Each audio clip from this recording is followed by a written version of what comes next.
Good evening, everyone. We will be starting in about a minute, so if people can just take their seats. Just so you know, there are some interesting things over at the table after the presentation.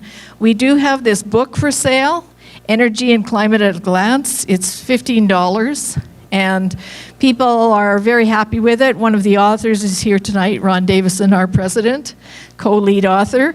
So if you want an autograph, you can get that too. And we have some other books on the table back there. You can become a member there. And also, we're very happy that Action for Canada is with us tonight. If you're interested in municipal politics, they have quite a lot of interesting information. It's free. They have these little flyers. They have maps of the city. So please do take advantage of those things. Also, if you have cell phones, now is the time to turn them off.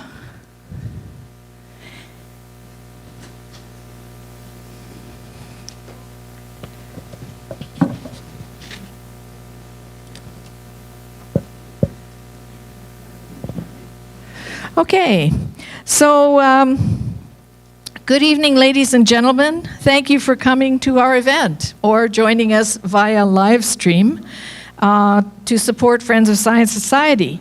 My name is Michelle Sterling, and I'm the Communications Manager for Friends of Science Society. Before we get started, just a few housekeeping notes. If for any reason we have to evacuate this room, there are exits over here, exit right at the back, and there's the entryway where you came in. There are also washrooms that are right at the very back of the room. So that is the sum of our housekeeping. There's complimentary tea, coffee, and water at the side table. And as I just mentioned, there are books for sale and lots of merchandise. At Friends of Science Society, we stand for open, civil debate on climate science and energy topics, and full cost-benefit analysis before implementation of net zero propositions. Yeah? Yeah. We're a small volunteer-run nonprofit society. We're now in our 23rd year of operation. So just a reminder again, please do turn off your cell phones. Thank you.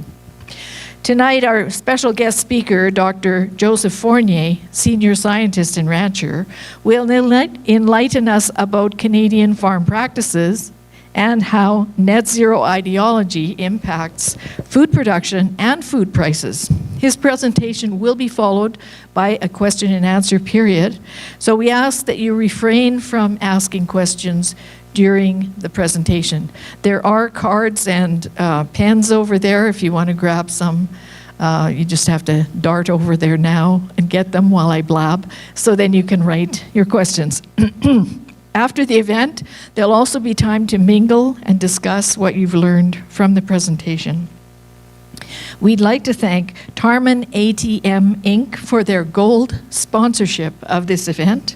And we'd also like to thank the Modern Miracle Network for their sponsorship. Our theme tonight is food prices, farming, and net zero ideology. Most of you have noticed that food prices continue to rise. Even though the consumer carbon tax has been canceled, the burden has not left the agricultural sector or the food production sector. As the food professor, Dr. Sylvain Charlebois, has pointed out recently, the industrial carbon tax is still in place, and that affects food production, transportation, and the price you pay at the store.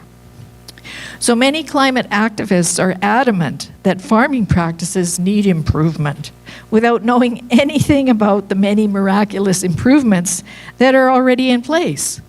Government officials have been pressured by climate activist groups to force farmers to reduce or phase out fertilizer use.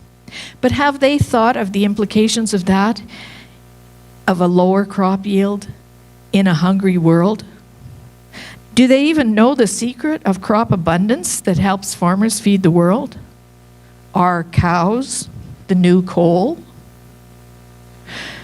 And if you stop eating steak, does that save the planet? Dr. Joseph Fournier, senior scientist and rancher, will provide some insights on these issues tonight. So now let me give you a bit of background about our guest speaker. Dr. Joseph Fournier is an accomplished executive and senior scientist with a 15-year track record in the oil sands, power generation, environmental science, and agricultural industries, both in Canada and the US. His career has afforded him an exposure to a diverse range of exciting technological development projects where he enjoyed fulfilling leadership roles with numerous capital projects, each more than $100 million. Dr. Fournier's formal graduate training was in chemical physics with a focus on solid-state electrochemistry specific to hydrogen fuel cells and battery technologies. And his undergraduate training was in physics and environmental chemistry. Currently, Dr. Fournier lives east of Calgary near the village of Rocky Ford, where he and his family own and operate a ranch. Dr. Fournier's professional engagements include freelance journalism, and he's written over 70 articles in the past 2 years on a range of topics in the space of energy, environment, and climate science. Dr. Fournier also has a wonderful Substack, by the way, so you can find that online under his name. So with no more ado, please welcome Dr. Joseph Fournier.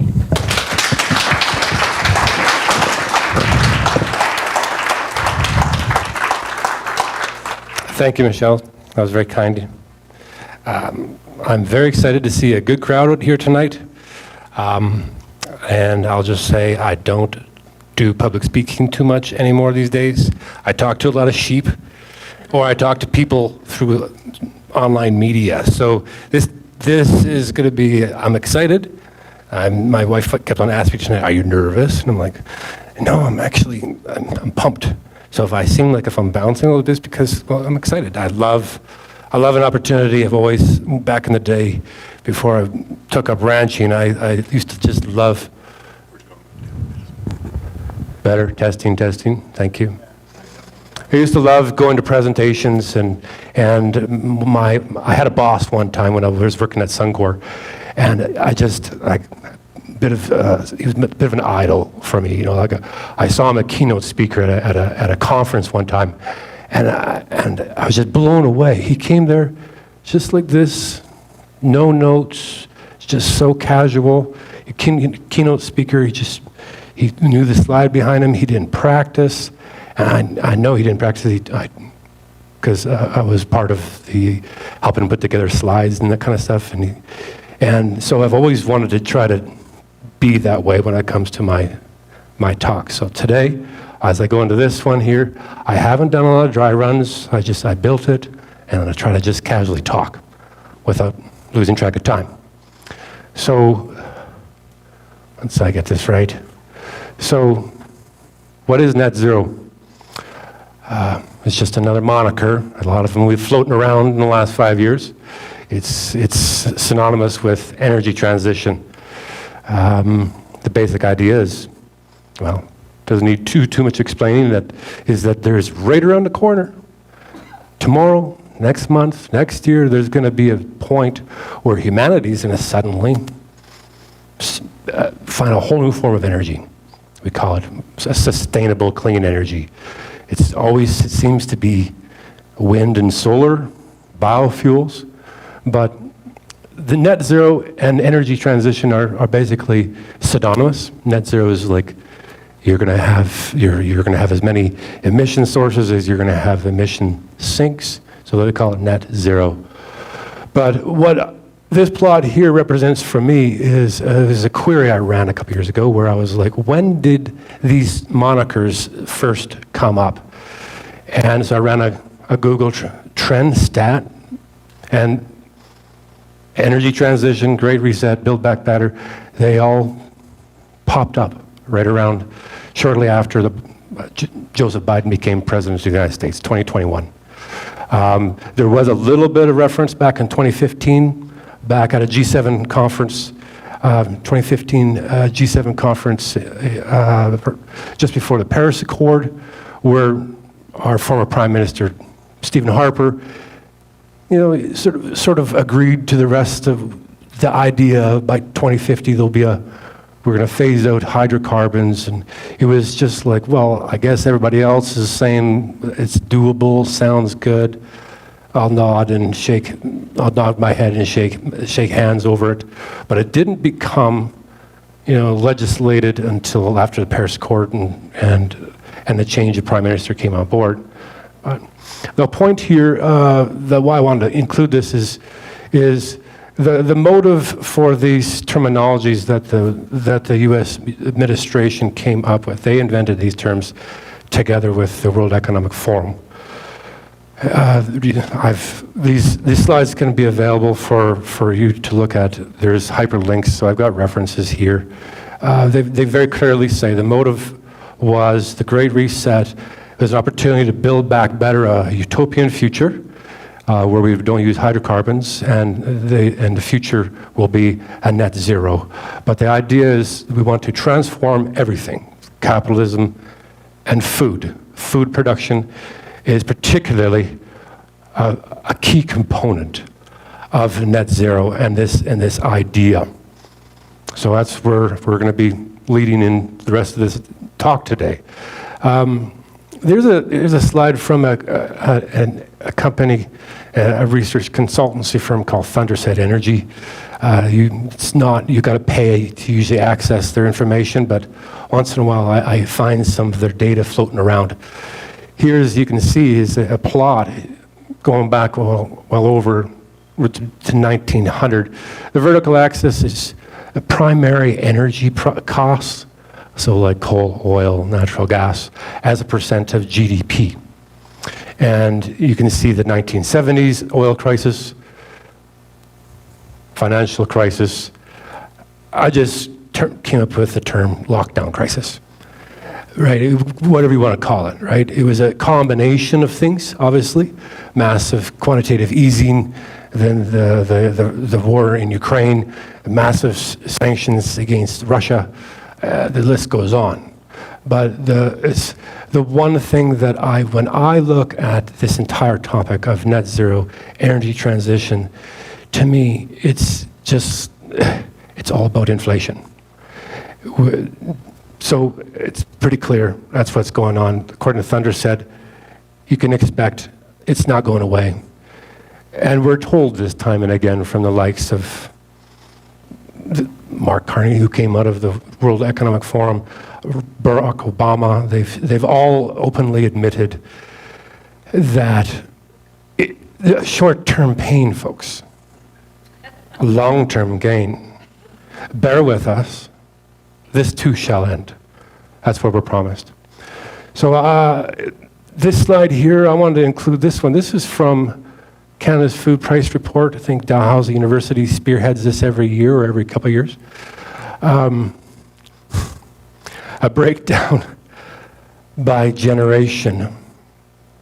Gen Zs having to finance their groceries, going into debt to eat, because everything else has become too expensive. So, I don't think I need to. I'm not going to go on and on in this presentation about food prices, because we all buy food, and we all know it costs a lot of money. But the themes that we see. Sorry if the words are small. You can read them later. But the top left one hand, it's about a topic of there's a patented compound that you can feed cows so they don't fart methane. But there's a lot of health effects. The cows are dying, the cows' fertility rates are plummeting, and we don't know if you eating that cow, if it's going to be, what's the long-term effects on you. But, I think Bill Gates is a funder of that, and that's just an example of the efforts that are being made to reduce emissions from food production. We're seeing this all over the place. Culling of herds. You got to reduce emissions, so that often means you got to get rid of the animals, because they're one of the biggest reasons why global warming is going on is because cows are farting. Sorry, belching, flatulence, whatever you want to call it. So it's a no-brainer. Population is decline. That's the supply. But if population is increasing of humans, which it is, but food availability is going down, it's a no-brainer. It's causing inflation, but they don't care. I don't know why. So the themes today, I'm not going to read them verbatim. I'm going to go back on history a bit. My motivation from all of my advocacy in the last couple of years is I love to teach. All throughout university, I taught everything from grade 3 to second university for about 6-7 years, and it's very fulfilling. I believe knowledge is the antidote to what I view groupthink as a disease. I view it as a mental disease. It's extremely dangerous, and we are all guilty of it from time to time. And most of the time, we have no idea. And so these are the topics I'm going to try to focus on today here. I want to remind everybody about this thing called internal combustion engine, where it came from, what it had an impact on humanity. I want to remind people that it takes energy to make energy. And that's either the sweat of your brow energy or a barrel of oil. And that's the topic I'll move on to. From there, I'll move on to the topic of emissions. Fugitive emissions from a farm versus a marsh up in Fort McMurray. The boreal forest is a massive source of emissions, and very few people ever even think about it. What is our emissions relative to theirs? And then this thing called the Green Revolution. What was it? What were foundational elements that made it possible? And how does net zero look in view of the facts of history? So before I do that, here's just a bit of a background. As Michelle said, I did a stint for about 12 years after I got my doctorate degree at University of Calgary. I reinvented myself. I had no desire to move to Beijing to work on lithium-ion batteries. Back in the 2000s, there was no jobs here in Canada, still really isn't in that space. And there wasn't much in the United States. So I reinvented myself, got into environmental science. I worked for a consultant firm for a while, and then I landed this killer job in Fort McMurray. Pond 5 reclamation project. It was just, I'm going to have to write a Substack on this here soon, and probably going to write a Western Standard article about it as well. It was probably the largest reclamation project in Canadian history.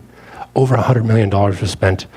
And I was part of a team where we learned how to float 10 million tons of geosynthetically reinforced coke, petroleum coke, which is synthetic coal, produced and upgrading on this massive tailings pond.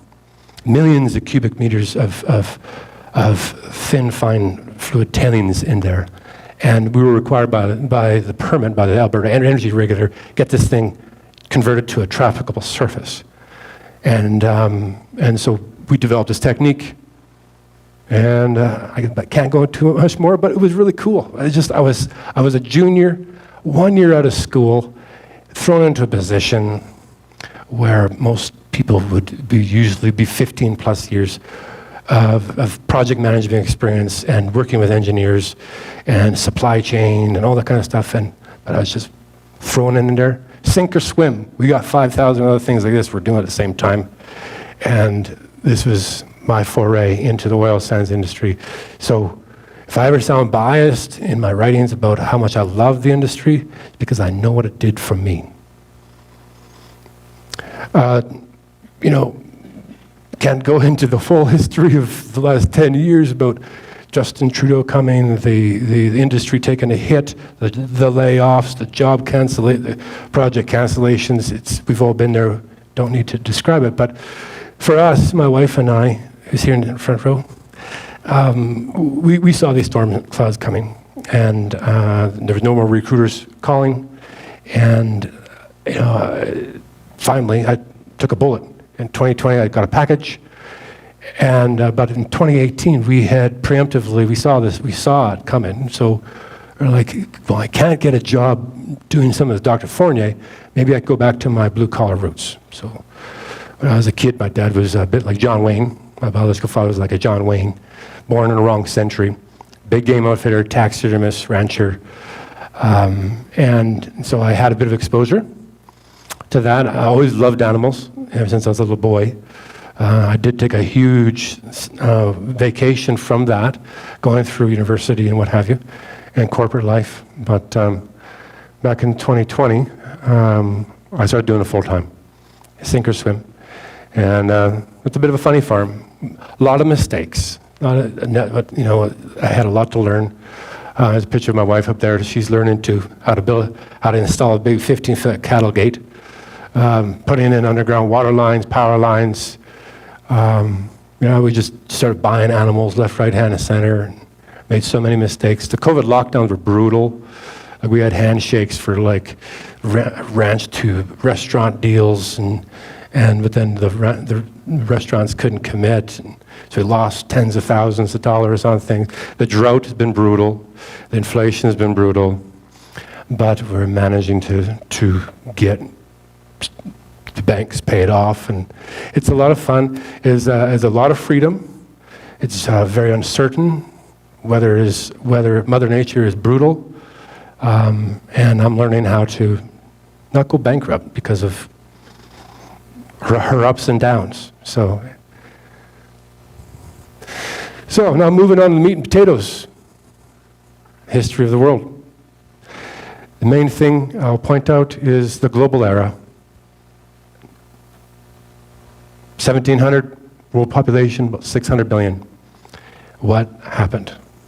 It's largely the discovery, widespread use of coal, steam engine. And then from there, oil, gas, so on and so forth. But internal combustion engines and hydrocarbons, without a doubt, we have to remind our friends, our family, our children about this. It's the fact of history. So when I look at this, I feel a great deal of trepidation when I see people talking about the urgency to end the use of fossil fuels and hydrocarbons. So this slide here, picture says 1,000 words. It's pretty clear what I'm trying to say. Medieval era, 4 farmers to produce enough excess extra food to feed one specialized non-agrarian citizen. It was just so inefficient. The invention of the steam engine, this is the middle one here, is a picture of community, whole community of farmers coming together. They would throw in a co-op and they would buy themselves a thrasher, right? A thrasher, winnower, steam-powered, coal-powered. That's like the 1850s era. At that point, just that one invention, boom. The productivity, the effect that had on society was just mind-blowing relative to the previous century. Now one farmer could feed 10 people just because of this mechanization and this access to a high energy dense primary energy source. Fast forward to today, the numbers are mind-boggling. My neighbor, I got a view now that I can see like 2 miles, 5 miles, and I can see these monster combines working on the horizon. You just see this plume of dust from like 3 miles away. At nighttime, it's really cool because you can see the headlights all across the horizon going 24/7, pedal to the metal, trying to get the crops off, right? But these combines were so transformative. They call it combine they combine 3 old tools into one. So now one person does the job of 3. The cutting, the thrashing, the winnowing. And the number of people, oh my God, like I've got a neighbor, he's got 200 cows, and him and his old man, they manage 2,000 acres of grain. You think of how much food those 2 men, and that old man works half-time, only during the harvest. The rest of the time, his 40-year-old son manages it all. One person feeding so many. But do you want to look at his diesel bill? Right? It's huge. So that's perfect leeway into this. Here, this is a post-carbon institute. It's an anti-hydrocarbon site. I just went and got this information there. It's readily available in the literature. Here's the basic pie chart here. It breaks down the whole food supply chain. And basically, it's what the title says. 7.5 calories consumed per calorie of food. So 7.5 calories of hydrocarbon energy goes into the entire food supply chain. And that's everything from processing, packaging, food retail, the commercial food services, household food storage, your refrigerator, your freezer, transportation. Well, that's everything. That's from the farming all the way to your table. The farming is a very small subset of that, right? And then if you think about it further, farming, the total energy, well, part of that is like, there's some sunlight energy in there too. Right, somewhere in there's some energy that's, right, that's ultimately what you eat. You eat a potato, that's stored sunlight, so that's 1 calorie. But on average, it's like 7.5 times more calories. It's just hydrocarbons. I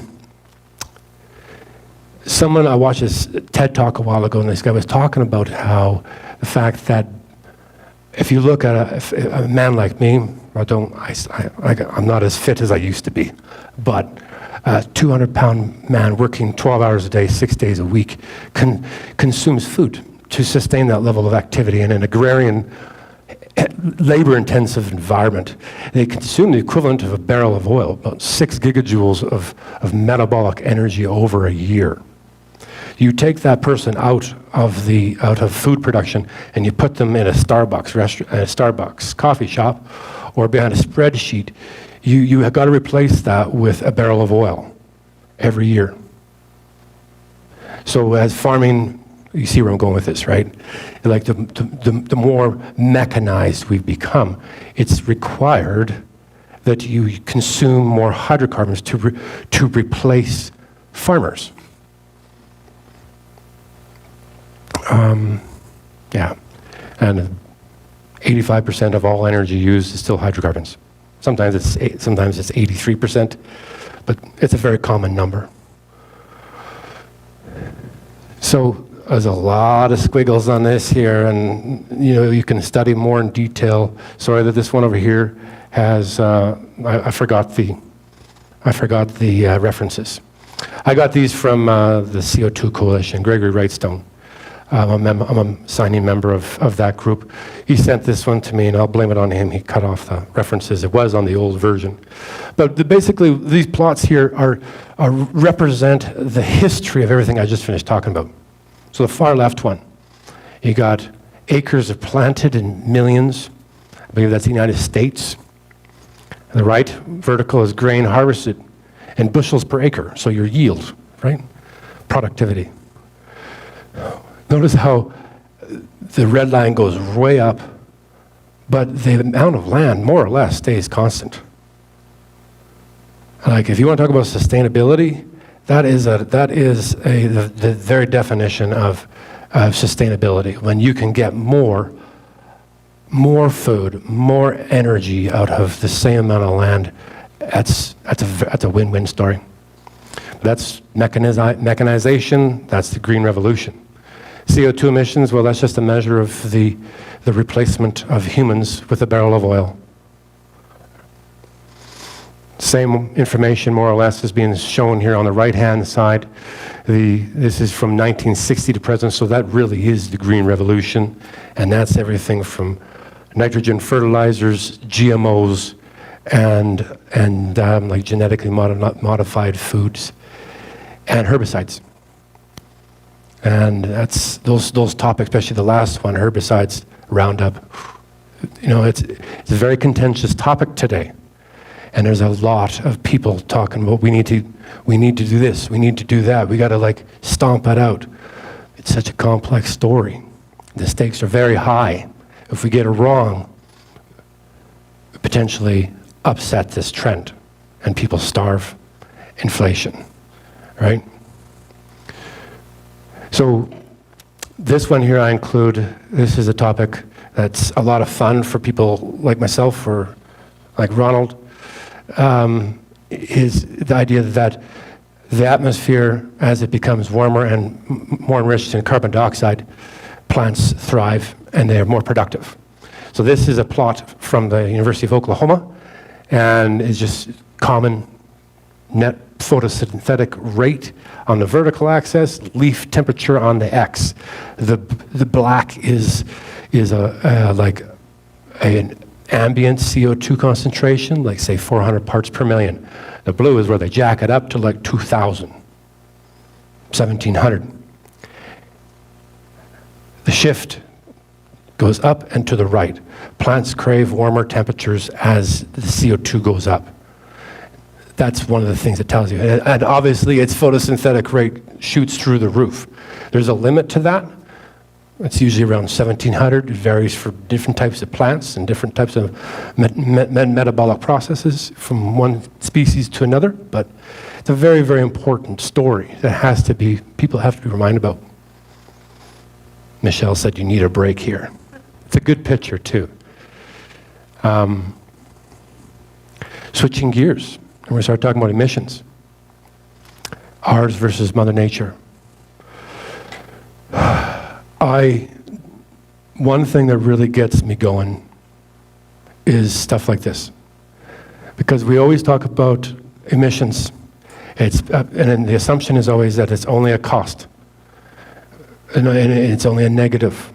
So this here's a breakdown: oil and gas, transportation, buildings, heavy industry, agriculture. And then for agriculture, you can see it breaks it down: on-farm fuel use, crop production, and animal production.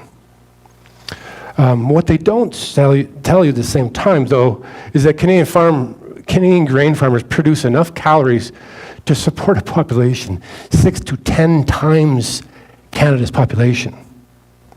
6 to 7. I just did a quick query.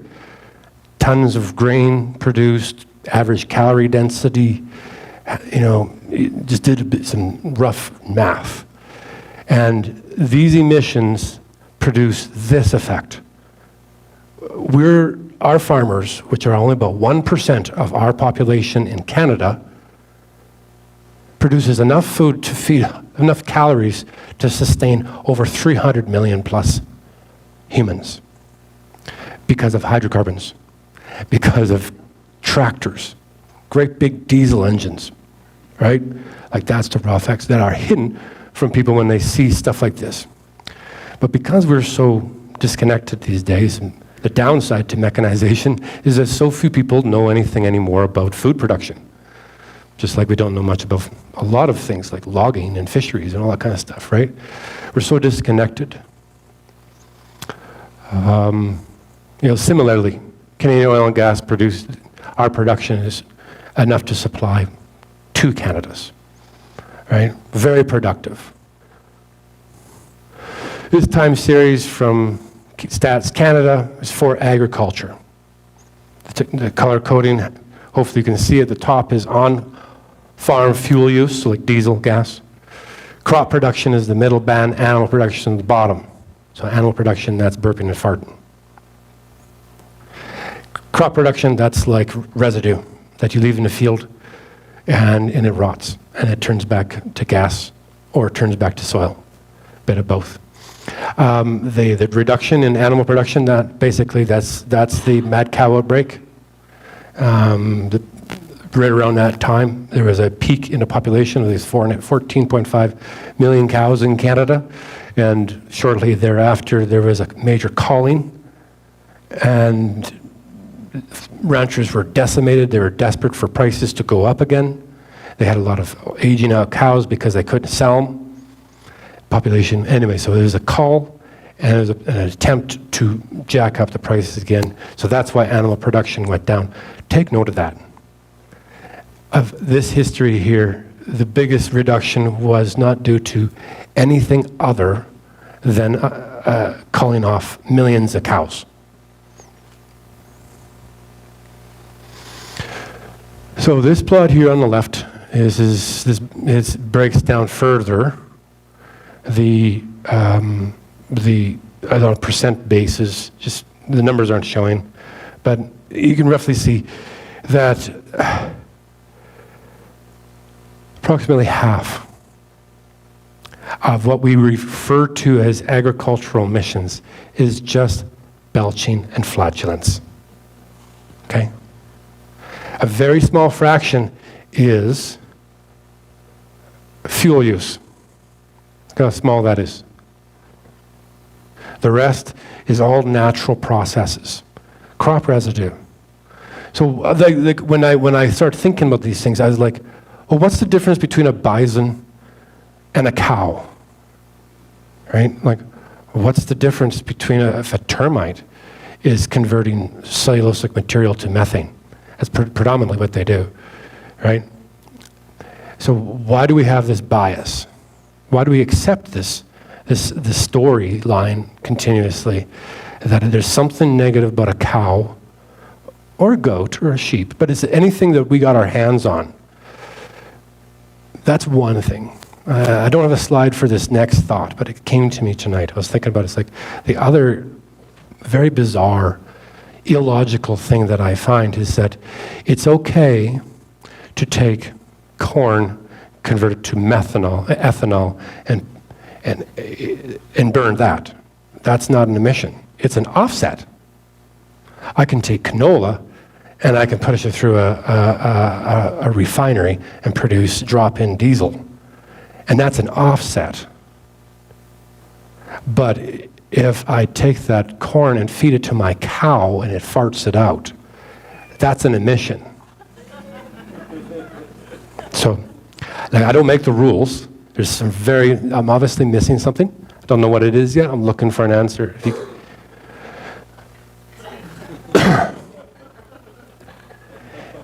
So I love that one, right? Global warming.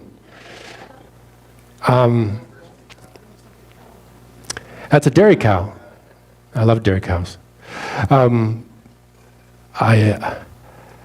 also love that picture. In my DNA, I wish, I'm a conservationist. I like my dad. I wish I'd love to live, just run away and never come back. When I was a child, I wanted to go be a mountain man. But then I'm also an extrovert, and that's very lonely.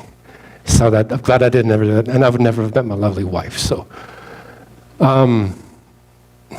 that is, as beautiful as that is, it is a massive emission source, right? There's a reason. That's a bog. That's a wetland. If you were to walk out into there, if anybody's walked or try to walk into a pond like that, you'd be lucky if you don't sink up to this much in muck, right? Just slop, organic material that bacteria are breaking down, and there's bubbles coming up, and it stinks, and it's rotting vegetation, not unlike a cow's behind. Now, one of the things these graphs down the bottom, this one here in the middle, that's a methane, that's a representative of a global methane concentration time series, measured from 1985 to the basically present. You notice this. It's not like this, right? Human population over that time frame has done that. The amount of rice paddies, the amount of cornfields, the amount of nitrogen fertilizers used, it's done that. When you take a first derivative of that, or the annual rate of change, that's what the rate of change looks like, the bottom right. Something happened. Don't know what it is. Something happened around the turn of the century, where suddenly the atmosphere methane concentration stopped changing. So we're told all the time that we are the primary reason for the out of balance atmosphere. If there's a change occurring in its composition, it's because of us. Too much of this, too much of that, greedy capitalism. But I refuse to believe that. I've actually, in my research career, I actually had the pleasure of doing a lot of work on emissions quantification. I even worked with a team of scientists that came to my group at Suncor because they were looking for funding and collaboration to design a satellite that was to launch shortly thereafter to measure CO2 emissions.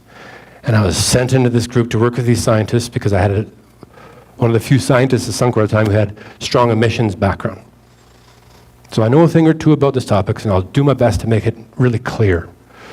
So this slide here, now I want to try to start moving in the direction of answering the question of how much does Mother Nature do versus us?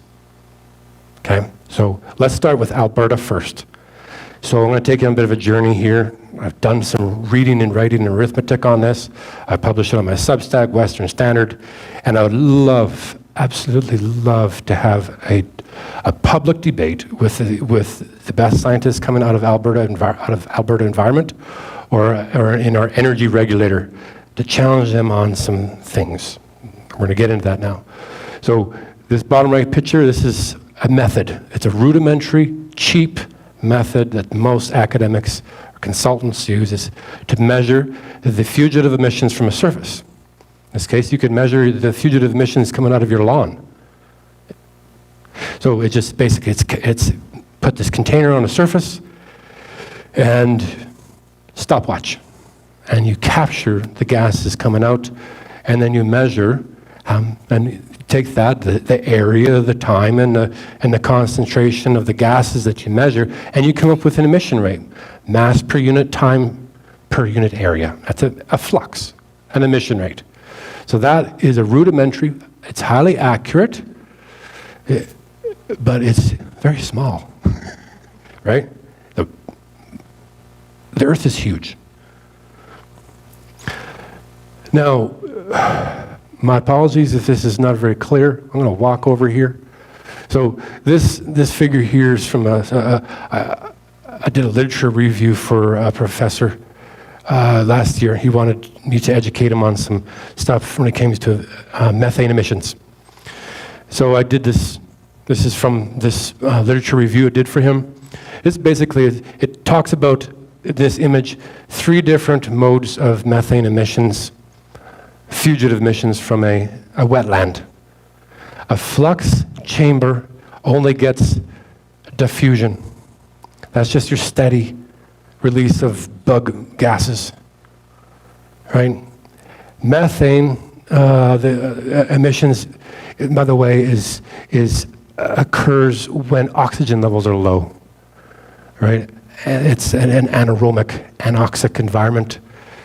CO2 is produced by soil bacteria or wetland bacteria when oxygen levels are higher.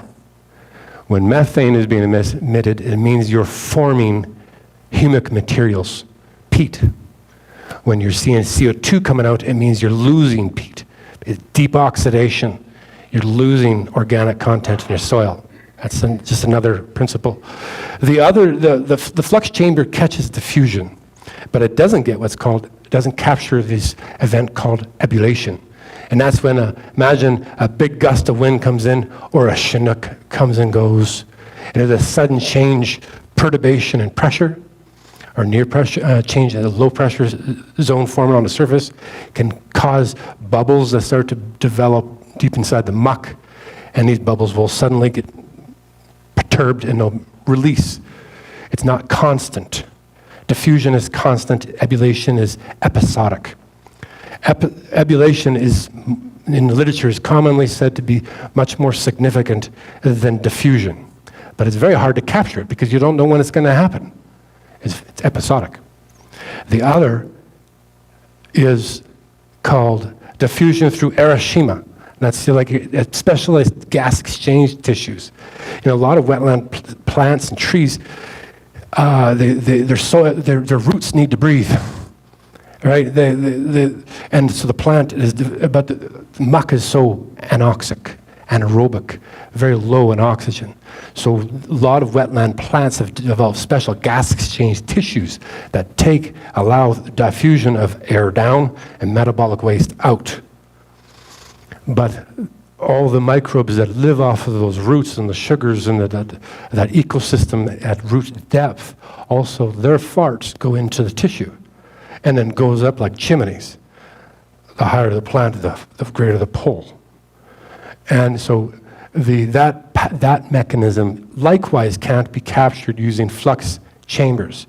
So all that being said, flux chambers, while they're very accurate, they are the lowest estimate physically possible. But we like the number because it's so accurate. Low error bars, and you can trust the numbers you're getting. But you know that you're missing all of this other stuff. We can't put a flux chamber on a shrub, right? You need to put a greenhouse around that thing, and that costs a lot of money, and PhD students are really lazy. So now that I covered that, and we'll move on to this. This is an Alberta Energy Regulator update from this last year. It's on the left-hand axis is the methane emission reduction for the provincial oil and gas industry in terms of CO2 equivalent tons per year. So you can see for 2014 to like 2022, it's dropped significantly. The regulations, the people involved, everybody did a good job.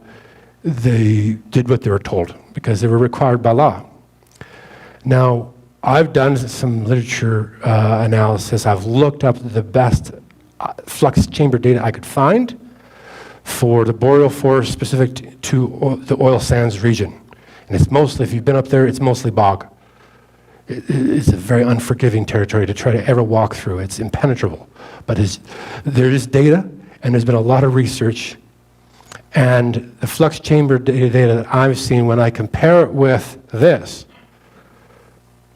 the Alberta Biodiversity Monitoring Institute, we've actually got satellite data. We know how many square kilometers there is of muskeg, swamp, all the different types, bog, fen, marsh, open water, in different types.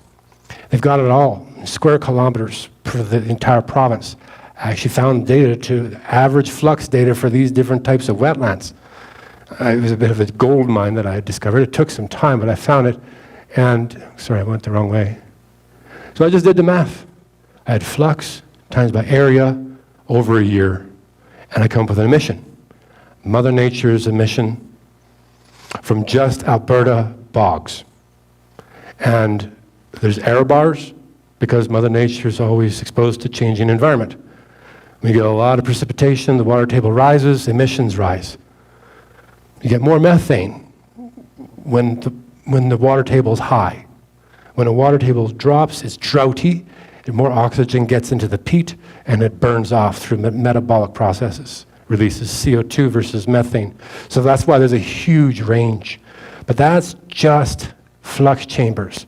And you can see here methane emissions on the right, because it's not CO2, it's methane. They're basically on par. If I times that right-hand axis by what we call a global warming potential factor for methane converted into what it would have an equivalent global warming effect to CO2, they're on par, meaning the methane emissions from Alberta's bogs are on par with what the oil and gas is reporting they're emitting through leaky valves, loose union joints, flaring events that didn't quite go right, that kind of thing. But again, this is the minimum. If I included diffusion through erythema tissue, if I include abulation, it would actually be multiple times higher. We don't know what it is. It could be as high as 10 times higher.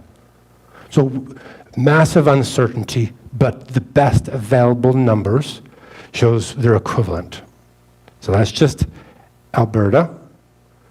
Now what about the area of peatlands from Manitoba to Alberta across the north? Again, we know what these numbers are. What about the whole country? The bogs in Alberta are big, but Canada's a huge country. So you start extrapolating this out using these literature values, both for Alberta as well as for other northern water ecosystems, it's very clear that Mother Nature dominates. And the most conservative estimate that we can make using flux chambers shows that we're equivalent. Mother Nature is like 10 times higher,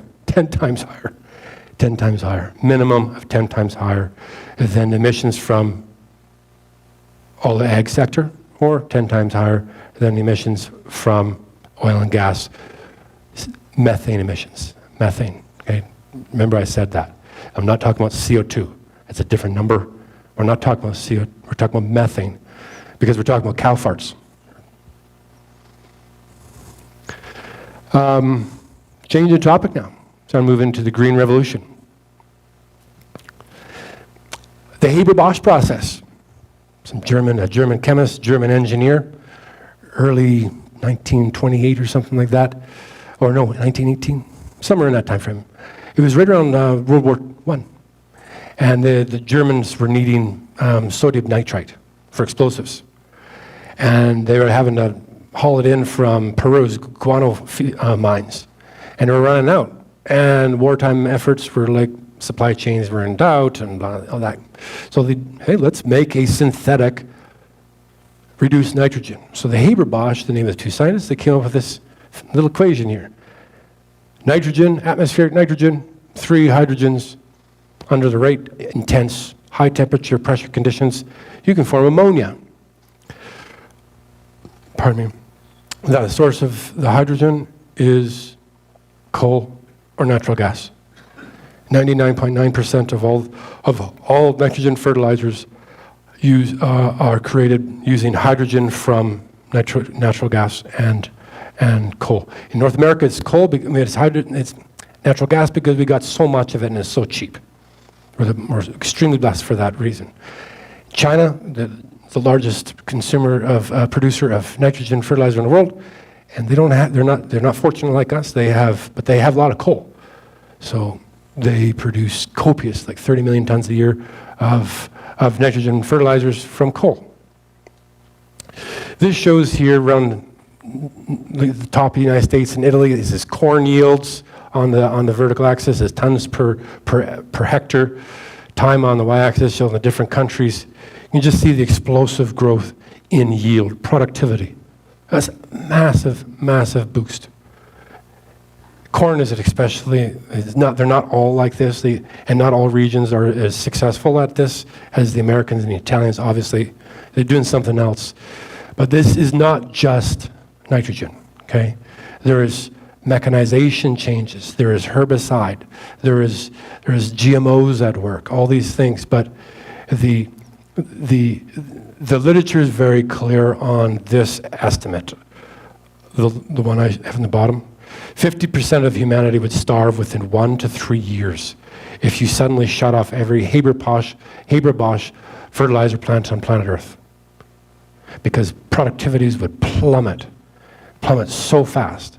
And the reason why they plummet, every time you take a potato out of your garden, you got to replace the nutrients that you removed from it. See, like back in the day, nomadic tribes, bison, they would eat, drop it behind, then move on. They're not shipping it from Alberta to China, right? So whenever you take something from a field, you have to replace it. It's money. It's lost nutrients. So that's why you really need to have nitrogen. Nitrogen is where you build your amino acids. That's where you build your deoxyribonucleic acids, your ribonucleic acids, your genetic information. It's all built on a building block of nitrogen. The currency of life, another fancy molecule, adenine triphosphate. That's the currency of every single living organism on God's green earth, as a plant or an elephant. Is used at its base is reduced nitrogen. So that's why productivity goes up so fast when you make reduced nitrogen available.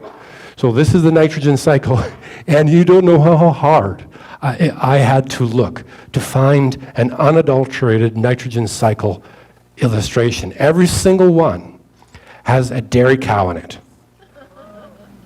right? The imagery is so consistent. Every child that ever learns the nitrogen cycle, they learn it through the lens that humans have altered this natural cycle. And nitrogen is just one of them. The other one is obviously carbon. But it's the same thing with nitrogen. We've altered these cycles, and we have. We don't know by how much, because you can't quantify atmospheric deposition. A lightning strike happens, rips open nitrogen and oxygen, and a nitrate falls on the surface. It goes through a bunch of metabolic processes in the soil and the plants, and then it gets burped back up as N2, and it starts all over again.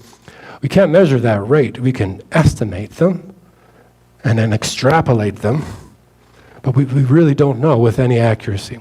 But we do know very well how many tons of ammonium nitrate or urea we sell on the global markets. It's because it's one of the most commonly sold commodities in the food space. So the pros: productivities. Deforestation rates have, across the middle latitudes for the last 60 years, has just flatlined, while productivities of yields have gone way up. So we've preserved. There's a lot of regions, like in the United States. I saw this image the other day. I should have put it in here, but it shows just since the Green Revolution how much forest is actually in the Appalachians, how much forest has grown while their food production has exploded. So virtually limited need for summer fallow. We're going into that now.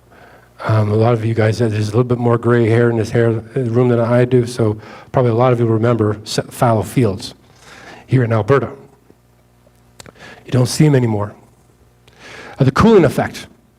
As you jack up photosynthesis, you are cooling the environment, because that's an endothermic process. It takes heat, and there's more vapor, water vapor, going up through the tissue and out into the atmosphere. So it's called, and it's more latent heat.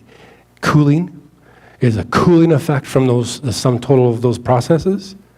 When that energy comes down, it either goes into one of two things. Either goes into evaporation and photosynthesis, or it goes into increasing the temperature of the surface or gases. So plants do more. The cooling effect is less going into temperature and more going into chemical bonds. So that's a very important thing. And nitrogen has done that. So right, you see where I'm going with this, right? The counter narrative is very easy to spin if you actually step back for a moment and you actually start to look at things through objectively. It's still science, but it's alternative. It's an alternative truth, I guess. Alternative fact. Increased drought resistance. This is so important. You see it in alfalfa, all the legumes. Plants that can fix nitrogen in their roots, they are the very, very last plant type to go brown during a drought or at the end of the season. It's just the way it works. The more nitrogen you've got, the stronger you are, the more water efficient you are. And I believe full-heartedly that we are expanding the biosphere. Just go down Policeman Flats. If any of you are fly fishermen, been down there, Policeman Flats versus upstream of Calgary. We've got one of the best water treatment plants in North America here in Calgary, but we still send out a lot of nitrogen and a lot of phosphate. You look at the productivity downstream versus upstream, there's a reason why world-class fishermen come here. They don't fish upstream near as much as they do down. Right? We're expanding the productivity of the biosphere. Every time you drive to Edmonton, even with your catalytic converter, your NOx is going up in the atmosphere and you're fertilizing fields as you go up north, right? So you're accelerating productivity of Mother Earth. Every time you throw some nitrogen oxides out your tailpipe. So no-till. When I was a kid, I bumped this thing. Hopefully it's working well. When I was a kid, it was very common. I do recall seeing a lot of fields driving by with my grandfather up in Lloydminster country and seeing so many fields that were, Grandpa, why? There's nothing in there. Why are they, it's like July, why are they tilling that field? Oh, that field is in fallow. We will revisit that field at least once, sometimes twice in a season, because you got to kill the weeds that are forming. So they'll go out there and they'll till the ground to kill the weeds while it's going fallow. And what a field does when it rests, it receives nitrates from the atmosphere. That's the number one thing. Naturally occurring rates of nitrogen fixation through lightning strikes, particularly, is happening, and they fall either with rain events, where the rain really clears out the atmosphere and cleans it up, drops it on the ground. That's called wet deposition or dry deposition. So that's what happens during fallow. It's about replenishing your nitrogen. And back in the day, not too long ago, even up to the 80s, upwards of 20 to 50% of the farmland in Alberta would be in fallow. Nitrogen fertilizers came along, and you didn't have to do that anymore. Herbicides came along, and you didn't have to till that field once or twice a year. Tilling is very bad. It's very hard on the soil. It's a living organism. And when you rip a plow through it, it's massively disruptive. And if you do it enough, you'll kill it. Downsides. Yeah, downsides. So one of the downsides with tilling is that you're oxygenating the soil. You're seeing more CO2 generation versus methane. The water table is dropping every single time. The moisture content is dropping every single time you do it. But farmers have had no choice up until just the Green Revolution. They had to go fallow. If they don't, they'll kill their land. The 1930s Dust Bowl is where our farmers in this region, yes, the North American prairie farmers particularly, as well as in Ukraine, the Holodomor, that massive famine was partially due to about 2 or 3 years around that middle latitude range in the northern hemisphere, where precipitation was in extremely short supply. But what happened was, because they were doing this fallow techniques, letting fields go fallow and then going out their plows and plowing them multiple times, they destroyed the root structure. And root structure in soil holds the aggregates in place. So so when a big drought comes in it, and there's no moisture in the soil, those roots, the only thing that's holding that powder from blowing away in the wind. And that's why you see pictures like this from the dirty 30s. Interesting point. My neighborhood, we've got a lot of families that are going 4th-generation families. They showed up in like some of them 1895 to 1910 period in the Rocky Ford area. Some of the people I talked to, they've told me that the drought we've been going through off and on the last 3 years, particularly since I moved out there. Some of them actually joke saying I brought it, but you know, it's comparable. But we haven't seen a drop in yields. Nothing like this. It was comparable to the Dust Bowl event, but yields have not dropped, and there's been almost no erosion. And it's because of the fact that we don't do fallowing, no fallow, and no tilling. So there's a terminology, no-till farming. It means just that. They don't disc it. It's farmers, the current generation of farmers, they're so excited about what they have seen from over the last generation of knowledge that's gained on soil science and on how to engineer drought resilience. These guys have been doing it before it became fashionable on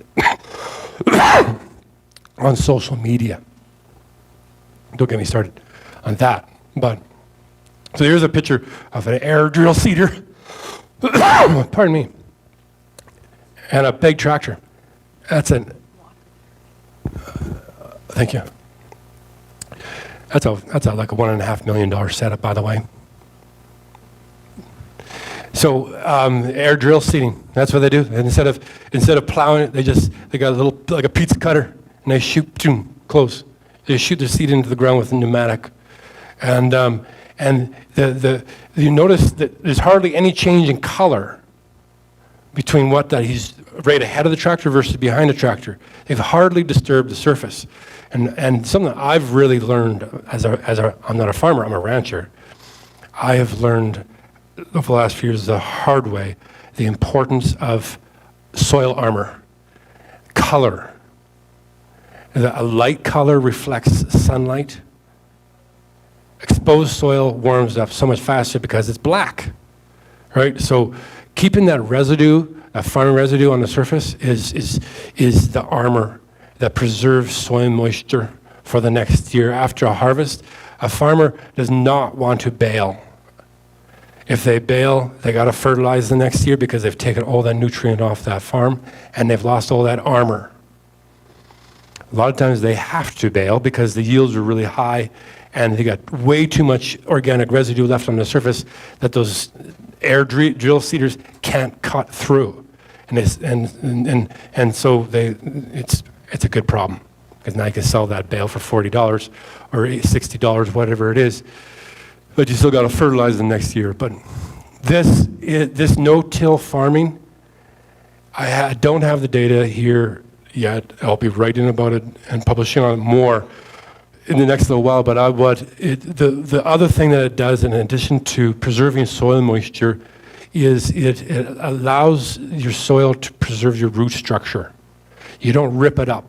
You don't oxygenate the soil. And as a result, by leaving all this litter on the surface and allowing those roots to just build up every crop to the next, your carbon content has the potential to grow. They're actually sequestering carbon, and there's an ongoing debate as to, is that effective? Can we make money off that? But aside from the credits, I like to give credit to the ingenuity of the industry.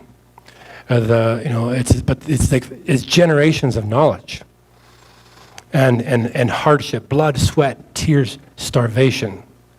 Like when you start to look at from the Great Depression to now, the stories that you hear it's the stories of people's lives, and the Great Depression was such a turning point for the prairie farmers in North America. So, conclusions, and I'm doing pretty good. Wow, I thought I would go overboard. I could say a lot, but if you ask me, the most important things that I want to leave you with here today, please, if there's somebody who I offend, please don't throw anything at me. But I believe that villainizing CO2 and methane emissions from food production, net zero policies are by design inflationary. And I try to emphasize that more and more these days because the average person now is starting to understand what that word means. 20 years ago, only people who cared about inflation was boring economists writing PhD dissertations or the Bank of Canada. But now the average person, even kids, are starting to, they know what that word means. Net zero, as far as I'm concerned, energy transition, they are all reducing nitrogen fertilizer to reduce the amount of emissions of N2O. N2O is a greenhouse gas. They're saying we need to reduce nitrogen fertilizer use by 30%. Okay, I don't need to go down that path, repeating everything I've said to you guys tonight, but it's inflationary. Because there's no alternative. You either will starve people, or you'll bankrupt them. Probably both, one in particular order. The second point, food production in the 21st century is intimately dependent on hydrocarbons. Every person you take away from a field, you replace with a barrel of oil. And there's no technology out there that can run that great big monster tractor other than diesel. Internal combustion is, there's nothing, not even remotely. Batteries, you can't put I'll go back to this picture here. Notice the tracks on that. Manfred, why is that? Why is there tracks on that tractor? Take a guess. Versus tires. Exactly. Snowshoe effect. Yeah. Exactly. The compaction is horrible. You destroy your soil. A rain will come along and it will just run off of a compacted surface. So that tractor is already huge, and look how much effort they're putting to distribute that weight. You want to replace that little tiny diesel tank with a monster battery fuel cell pack, like a battery pack.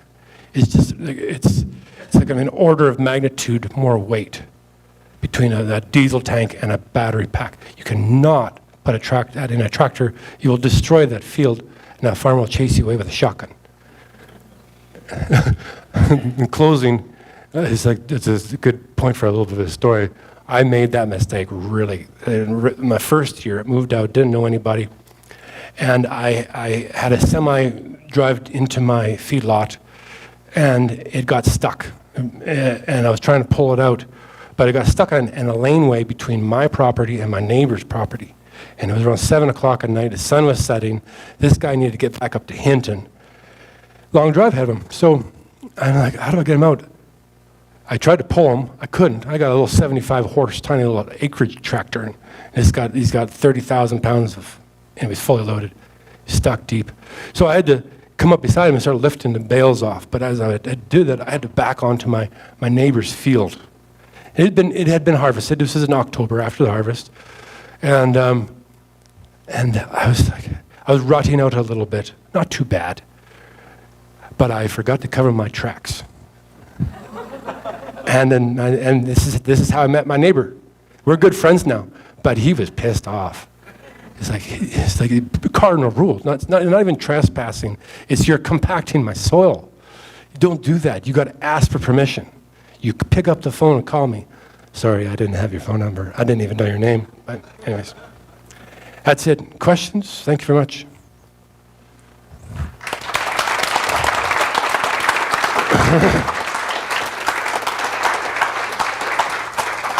I'll take some water now. Yes. So, that's great. Thank you so much. Now, we did promise to have a question and answer period. So we did promise to have a question and answer period. So if you want to put your hand up, we'll try and keep track of you in order. And if you could just ask a short question, don't make any position statements, just then more people can participate. So, questions? Oh, okay, yes? Yes? Sure, just to add to your comments, there's another spin-off to no-till. If you're not plowing, not disking, not harrowing, you save a lot of fuel. Yeah. If you're not plowing, disking, or harrowing, you save a lot of fuel. Yes, and I think that's a great point. And I think that's part of the life cycle analysis when it comes to people who are trying to bean count how much emissions are offset. And then you can sell that. I hate that whole industry. But Yes, Dan? yeah. So one of the things that surprised me in your presentation is boreal forest being a source of CO2. I've seen many articles that clear-cutting the Amazon, our government promised to plant 1 billion trees because this photosynthesis absorbs CO2. And in the total life cycle, the tree needs CO2 to grow, and then when it dies, it rots. So this is something, and I've seen there's thousands of articles that clear cutting the Amazon is contributing to global warming, right? Right. Yeah, there's a whole ecosystem of publications on this, and people love to prognosticate, estimate, and estimate, and estimate until the cows come home. But I was having a conversation earlier tonight with somebody who asked the same question. So basically, you're just wanting to know, a lot of people want to know is there's gases going down and gases coming out. And what's the net, right? Well, what you learned tonight was that that's further complicated by the fact that your water table changes and some of it is going into methane versus CO2 changes, right? So, and also like when more methane is being produced, you're sinking more, you're producing more peat. So those are just purely academic things. Going back to the discussions I was trying to impress everybody on is the technical complications associated with estimating emissions. We don't measure emissions, we estimate them. We measure concentration, we can measure time, we can measure the velocity of an air cell over a pond, over a lagoon. Those are variables, and the more accurately you know them, you put them together, you come up with an emission number, right? So that's why we don't measure emissions. We estimate them. And every piece of the puzzle that goes into that has its limitations, its uncertainties, and cost. 500 million square kilometer surface. That's a lot of money to get accurate information on. Yes? Can you speak to the trade-off between the fertilizer use and water pollution? Absolutely. Degradation? Yeah, no, that's a great question. Question is, can you speak to the trade-off between fertilizer use and water degradation? Yeah, so like a dead zones, right? Like the Lake Winnipeg, right? All the prairies, the rivers drain Lake Winnipeg, and that nutrient loading increases, and what we call the biological oxygen shoots to the roof, and all that, and then they get explosion of algae, and when they die, their decaying flesh consumes the oxygen, and the water goes eutrophic. It's just toxic, right? Some, like the dead zone in the Mississippi Delta, can be so toxic that sulfate turns to H2S. Yeah. So a fish swims into a H2S plume, and it's dead, like boom, right? Now, so absolutely, that's a negative, but like it's. I think a lot of times people forget that Calgary's sewage goes into the Bow River. Medicine's sewage goes east from going, right? So it's not just farmers, it's the people, and almost all the cities are built right on rivers, and they all flush the toilet into the river. So eutrophication is the sum total of all the nitrogen, not just from cows and fertilizer and everything else. It's definitely a negative. The other thing I'd like to, I always try to bring around into these types of conversations is that Mother Nature produces more dead zones in the world's oceans, coastal oceans, than do humans.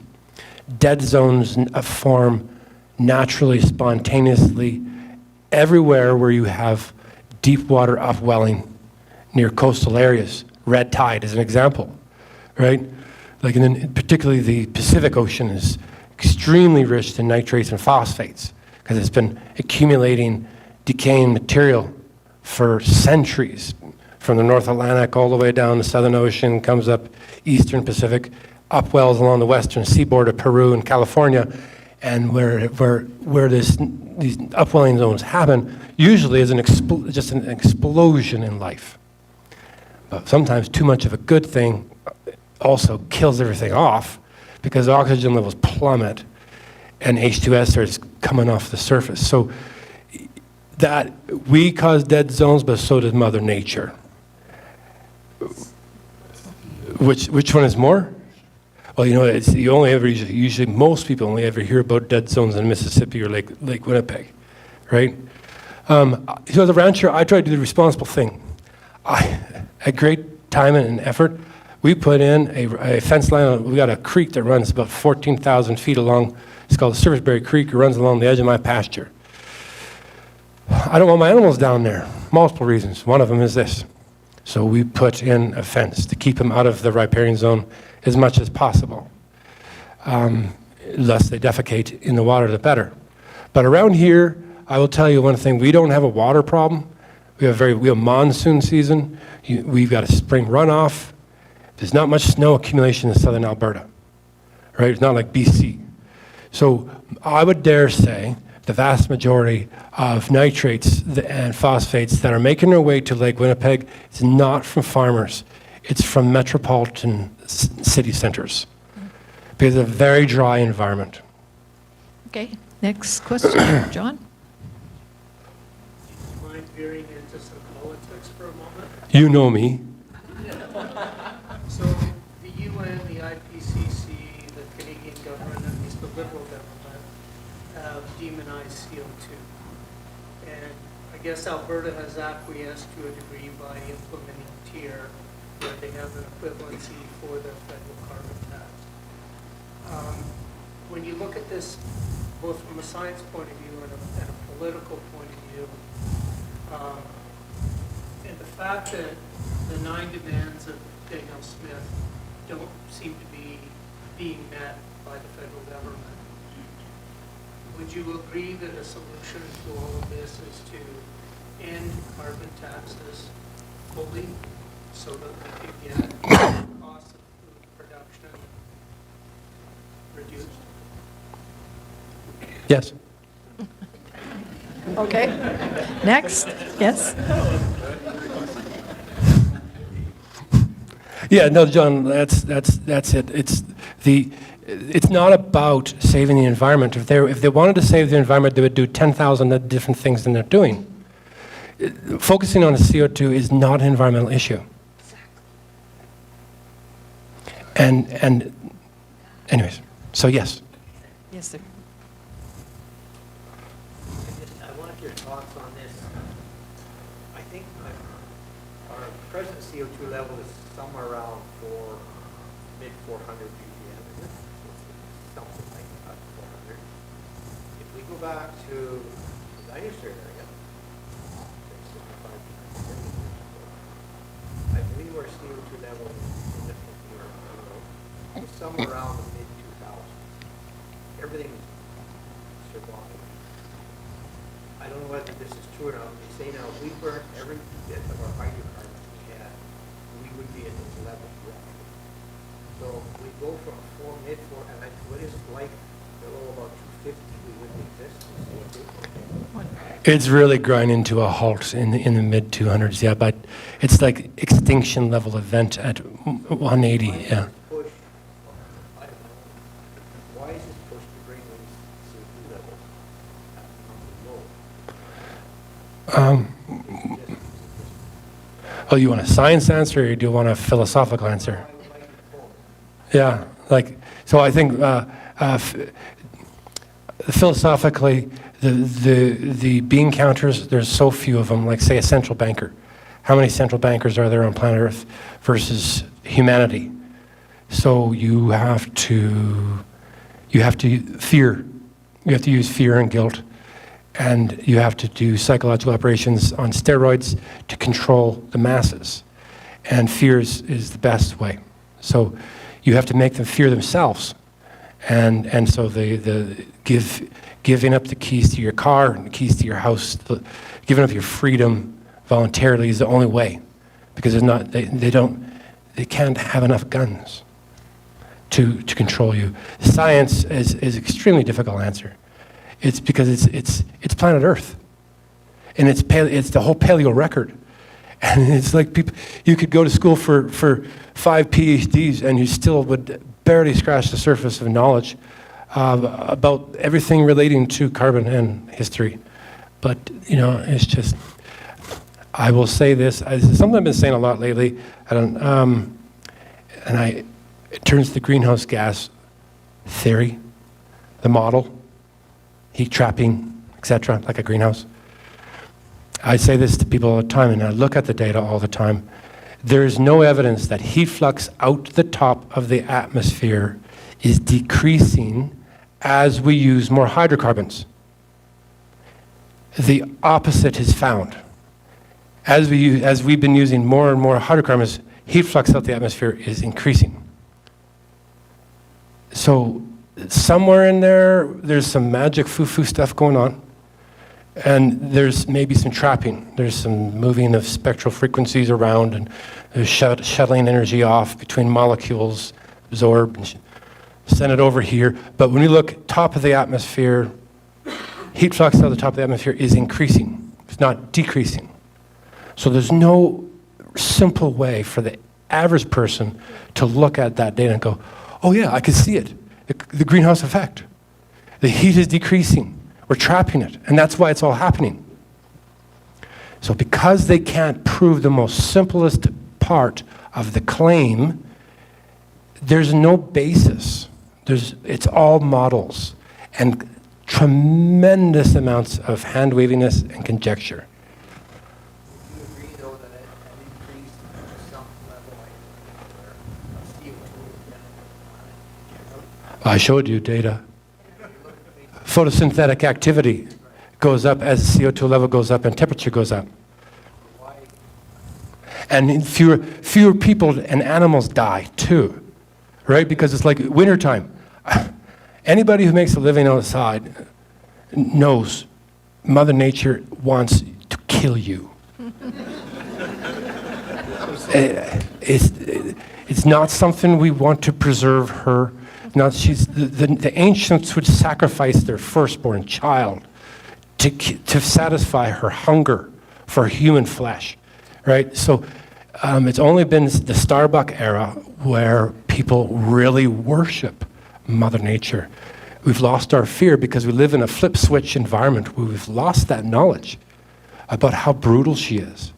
So yes, warmer means fewer animals die in the wintertime, fewer humans die. 10 to 1. Look it up, right? It's warm, it's better, fewer people die. Especially when the warming is involved almost entirely with less colder winters. It's like, hallelujah, Chinook is coming through. Just one point, if you look up Enron made a bundle of money on cap and trade during the early days of putting sulfur SO2 filtration on coal plants. And after that era was finished, they were looking for another way to make money, and they fell upon CO2. It was a test case. Yeah, so, yes. Yeah, I thought it was good when you pointed out, like when you look at Canada and you look at emissions, everybody focuses on the oil sector and they look at the agriculture. And like you pointed out, we don't seem to get credit. So here you are producing food that's supplying the world. Right. And savings in oil and gas. And somehow we should be getting, it's disproportionate. So we should be some sort of credit here, like in saying, hey, look, okay, sure, we've got bigger emissions in agriculture and oil and gas, but you got to give us some credit. Absolutely. So how do you achieve that? Vote conservative. But you know what? But you and I both know, Roy, that there's not a conservative politician out there who speaks like you hear me talk tonight. They're all chicken. That, and they don't know. Actually, I'll back up. They don't know, because it's extremely technical, and a lot of people are scared of being called names. I was from the era of sticks and stones will break your bones and names will never hurt you. So you can call me a denier all you want, but can we get back to that graph, please? Right? So voting conservative, no. It's this. It's don't be afraid to argue. Stick to facts. Point to history. That's where it starts. It's at the grassroots. Get our book. Here's your book, Steve, yes. you had a question? Yeah. Steve Portland's Innovative Water Treatment Solutions. Anyway, CP is running hydrogen freight generators or hydrogen Fuel cells. locomotives from Edmonton Yeah. to somewhere, I don't know, not very far. And I guess what's your opinion on using hydrogen as opposed to diesel in the farming equipment? And is it efficient? Is it more expensive? So on and so forth, which I would assume it is. But anyway, I'll let you answer that. But the other question I had was about CO2 capture. I'm a big opponent, huge opponent of CO2 capture. I just can't believe it's a waste of money. But anyway, your opinion on those two subjects. Start with the last one. Carbon capture, utilization, storage, CCUS. We've taxpayers have spent over, I think, $3.5 billion since Ed Stelmach's era. Maybe it's 1.5. Anyways, billions. Between a project up by Scotford and another one down here near Red Deer. The only place where I feel that CCUS has a place that provides societal benefit of any form is in enhanced oil recovery. So you got a depleted oil reserve, conventional oil, it's lost a lot of its pressure because they drew up like 30-50% of it over decades. It's lost pressure, it won't rise against gravity anymore. CO2 is very soluble in oil, so you push it on the ground, it solubilizes in the oil formation, and it swells. Its density drops, and it swells, and you can revitalize production. So that's high value. What they're doing with pathways, I agree. It's a waste. I wrote an article, Western Standard, a while back. It was right after the topic of, if you produce decarbonized oil, then I might give you a pipeline. Okay? So a decarbonized oil, the irony of that statement is this. When you liquefy CO2, you increase the carbon intensity of oil production very significantly because it takes so much energy to purify CO2 and liquefy it and then jack it up under high pressure underground. So and that's inflationary because already unconventional oil production like oil sands requires more energy to produce energy than it did back in the day of the Beverly Hillbillies, right? Stick a straw in the ground and up came through the ground, came bubbling crude. Those days are gone. And it takes so much more energy now to extract energy. So CCUS pathways, that is bad.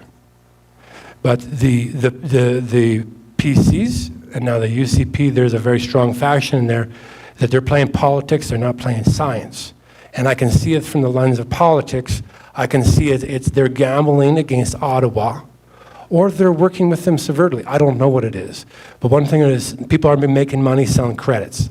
And bankers love making money off of nothing. Hydrogen, sorry, Ronald probably knows his numbers more than I do, but like energy density, energy volumetric density between hydrogen and diesel. How many megajoules per liter of hydrogen gas is very low versus, even at very high pressure, it's very low versus the volumetric energy density of a liter of diesel. It's huge difference.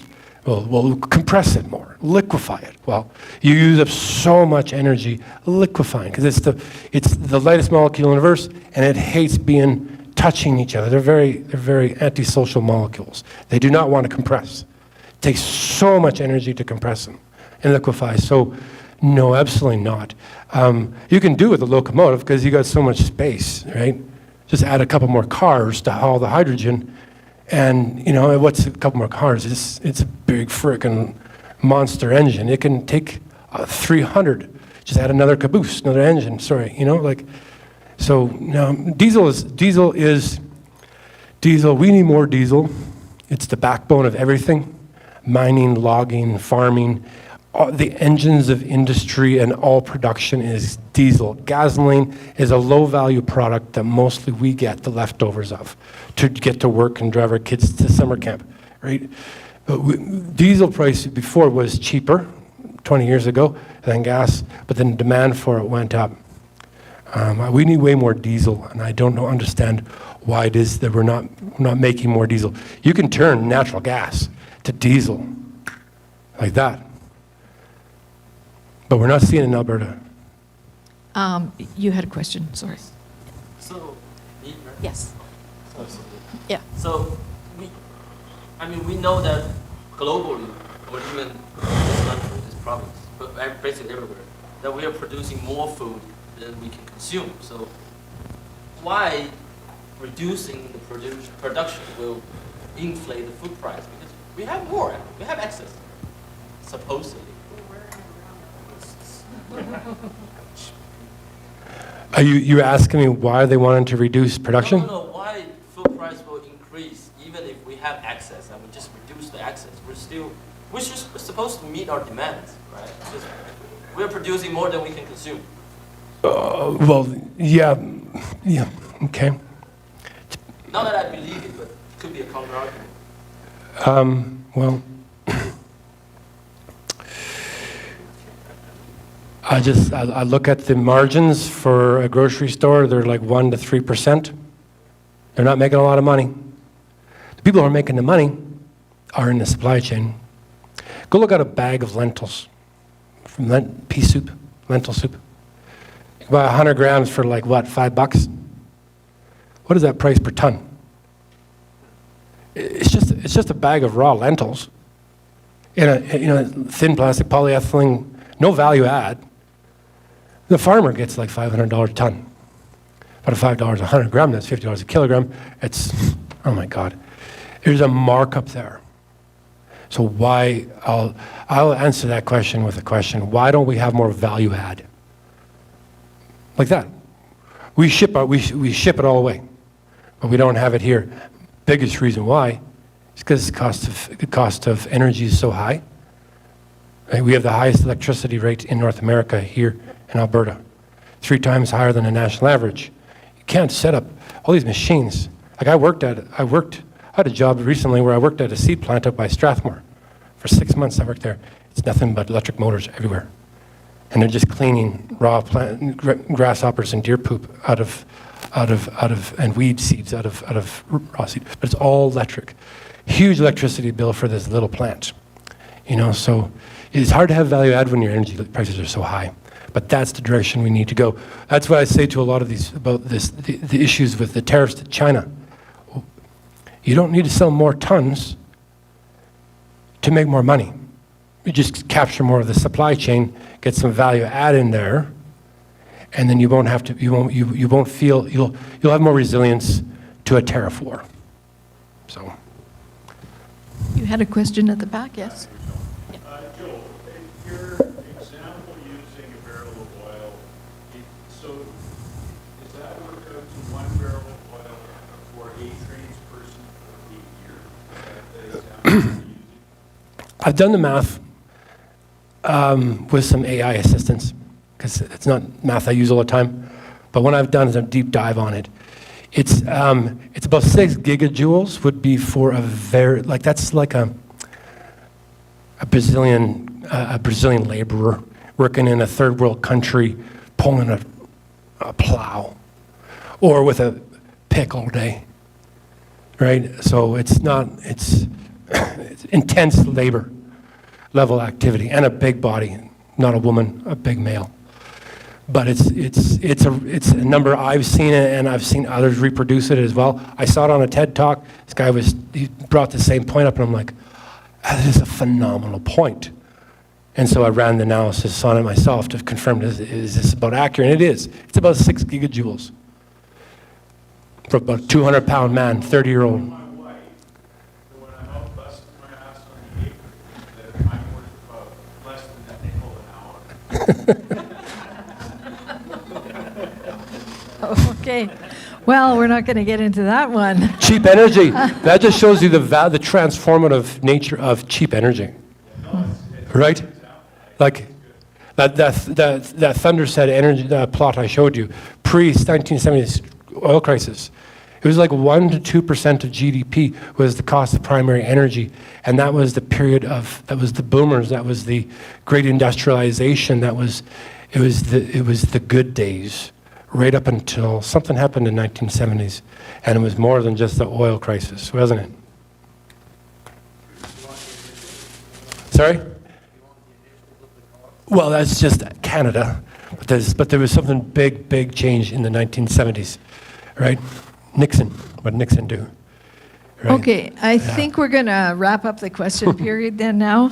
So let's spend some time together. We can mingle and network a bit. The books are down there. You can take out a membership if you want.